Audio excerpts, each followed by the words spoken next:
दोस्तों आप सब लोग कैसे हैं। आशा करती हूँ आप सब लोग ठीक हैं। तो अगर मेरे चैनल का वीडियोस पसंद आता है तो लाइक शेयर और सब्सक्राइब करना ना भूलें। धन्यवाद। आज के वीडियो में हम लोग जानेंगे हिंदी व्याकरण का वर्ण विचार।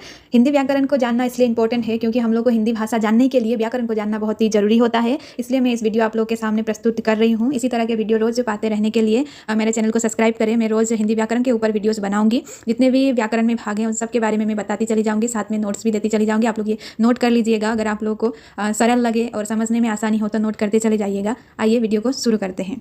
तो सबसे पहले हम लोग जानेंगे वर्ण विचार किसे कहते हैं, जो कि मैंने यहाँ पर लिखा है। आप लोग उसको नोट कर भी सकते हो, नहीं तो आप लोग अच्छे से सुनकर समझ भी सकते हो। मैंने बहुत ही सरल शब्द में ये सब लिखा है और आप लोग को समझने में भी सरलता होगी, क्योंकि हम लोग को किसी भी चीज़ को सीखने के लिए सरल भाषा में उसको जानना बहुत ज़रूरी होता है। अगर सरल तरीके से हम लोग उस चीज़ को जान गए तो हमारे लिए उसको जानना समझना बहुत ही आसान होता है। तो आइए हम लोग शुरू करते हैं।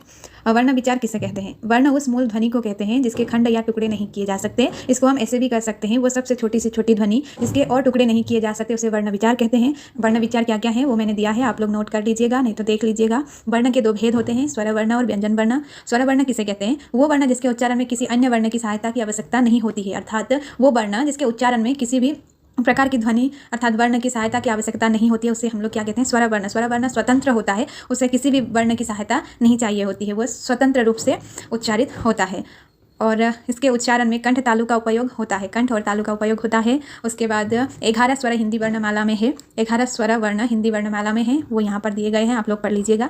और स्वर वर्ण के कितने भेद होते हैं, स्वर वर्ण के दो भेद होते हैं। वो दो भेद क्या क्या है, मूल स्वर और संयुक्त स्वर। मूल स्वर और संयुक्त स्वर ये भी आप लोग देख लीजिएगा। मूल स्वर के भी 3 भेद होते हैं, ह्रस्व स्वर, दीर्घ स्वर और लुप्त स्वर। ह्रस्व स्वर क्या होता है, जिन स्वरों के उच्चारण में दीर्घ स्वर की अपेक्षा कम समय लगता है उसे ह्रस्व स्वर, अर्थात स्वर तो आप लोग जानते होंगे, स्वर ऊंची आवाज़, स्वर अर्थात धुन।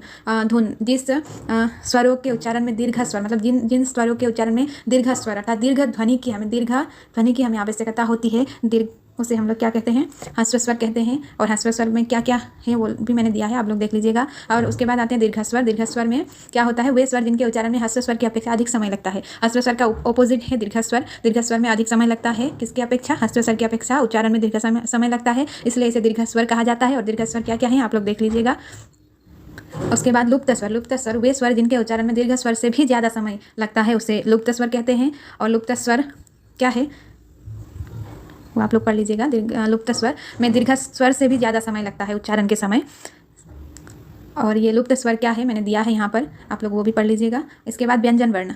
व्यंजन वर्ण क्या होता है, जिस वर्णों को बोलने के लिए स्वर वर्ण की सहायता से जिस वर्ण का उच्चारण होता है उसे व्यंजन वर्ण कहा जाता है। अर्थात व्यंजन वर्ण स्वर वर्ण की सहायता से उच्चारण होते हैं, उसे व्यंजन वर्ण कहा जाता है। और व्यंजन वर्ण क्या क्या है वो तो आप लोग जानते ही होंगे, फिर भी मैंने यहाँ पर दिया है व्यंजन वर्ण क्या क्या है। और हिंदी वर्णमाला में कितने व्यंजन वर्ण हैं, 33 व्यंजन वर्ण हैं, वो आप लोग देख लीजिए। और व्यंजन वर्ण के प्रकार होते हैं, वो 3 प्रकार के होते हैं, स्पर्श व्यंजन, अंतस्थ व्यंजन और उष्मा या संघर्षी व्यंजन। उष्मा या संघर्षी व्यंजन। ये स्पर्श व्यंजन क्या होता है, जिस व्यंजनों का उच्चारण करते समय कंठ तालु मूर्ध तालु का ऊपरी भाग होठ दांत आदि के स्पर्श से बोले जाते हैं, उन्हें स्पर्श व्यंजन कहा जाता है। स्पर्श कंठ आप लोग को पता है, तालु मूर्ध ये सब के सहायता से बोले अर्थात उनके स्पर्श से बोले गए वर्ण को स्पर्श व्यंजन कहा जाता है।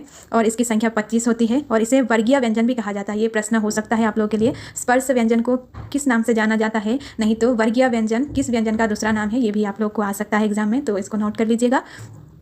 और ये स्पर्श व्यंजन जो है उसको 5 भागों में बांटा गया है, वर्गों में बांटा गया है। वो वर्ग क्या है आइए जानते हैं। क वर्ग। क वर्ग ये कंठ के स्पर्श से उच्चारित होता है। क वर्ग में क ख ग घ ङ आता है, ये सब आप लोग देख लीजिएगा। च वर्ग में ये आता है और च वर्ग तालु के स्पर्श से उच्चारित होता है। ट वर्ग मूर्ध के स्पर्श से उच्चारित होता है। त वर्ग दांतों के स्पर्श से उच्चारित होता है। और प वर्ग होठों के स्पर्श से उच्चारित होता है। और उसी तरह अंतस्थ व्यंजन क्या है, अंत का अर्थ होता है अंदर। जो व्यंजन मुंह के अंदर ही उच्चारण किया जाता हो, मुंह के अंदर ही उच्चारित होता हो, उसे अंतस्थ व्यंजन कहते हैं। और अंतस्थ व्यंजन जीभ तालु दांत और होठों के स्पर्श से उच्चारित किया जाता है। उसके बाद उष्मा व्यंजन। उष्मा व्यंजन को जानते हैं, उष्मा व्यंजन क्या है आप लोग ये पढ़ लीजिएगा, क्योंकि एक ही वीडियो में सब कुछ कहना बहुत ही मुश्किल होता है, क्योंकि ये सब मैंने सरल अर्थ में ही लिखी है, आप लोग को समझने में भी आसानी होगी, तो आप लोग पढ़ भी सकते हैं, नोट्स भी बना सकते हैं। तो मुझे पढ़ने की ज़रूरत नहीं है, मुझे पता है आप लोग लिख लोगे, यहाँ से समझ लोगे। अगर कोई भी चीज़ समझने में दिक्कत हो तो मेरे कॉमेंट बॉक्स में कमेंट करना, मैं ये सब समझा दूँगी आप लोगों को। कौन सा आप लोगों को समझ में नहीं आ रहा है मुझे कॉमेंट करना, मैं समझा दूँगी, क्योंकि सभी यहाँ पर बोलना संभव नहीं होता है कि वीडियो में। तो जितना हो सके मेरे वीडियो को लाइक कॉमेंट शेयर और सब्सक्राइब करना ना भूलें, इसी तरह के वीडियोज़ पाते रहने के लिए। और कल भी मैं बनाऊंगी वीडियो, कल कौन से टॉपिक पर होगा मैं कल ही बताऊंगी, तो आप लोग मेरे साथ जुड़ते चले जाइए और मेरा सपोर्ट करते चले जाइए। धन्यवाद।